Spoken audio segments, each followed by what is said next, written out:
poredak Ujedinjenih nacija. The United Nations order exists on paper.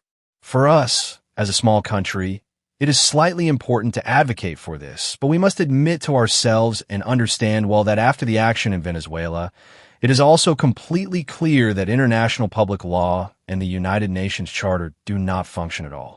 In the world, the law of power dominates, the right of the stronger. Whoever is stronger oppresses. And that is the only principle of contemporary politics that exists in the world today. There is no other principle. And it was said at the time that Europe has no more business intervening and meddling in American affairs on American continents. They have always adopted a policy afterward that was supposedly isolationist, waiting for the right moment, even during World War II. There are a few, like us, roughly respecting international law, but this was not the case, and so on.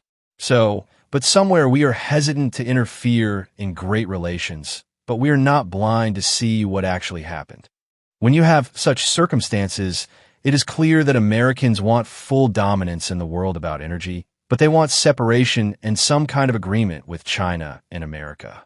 As for the combat operations, it was a big nothing. That is clear to you, as it was all managed through intelligence. That is the essence of the world. But Americans today control 51% of the total production, the total oil reserves. They have, therefore, absolute dominance by taking over oil sources in Venezuela and oil reserves in Venezuela around the world. And that is without whether they control Saudi Arabia or whether they control some other. That is without that. That is what is directly in American hands today. So, great dominance of the USA regarding oil, and they will continue wanting to push out Russians and Chinese. Have you heard that they made some road somewhere? No, neither have I. No one will hear this, and they won't hear. The little they put in their own pockets, that's it. As for Novi Sad, we'll see about it. There are elections this year, so we'll take a look at the results. As for the dictator, I'm such a dictator that they can freely say every day that I am a dictator, and every day compare me to Hitler in the mainstream media.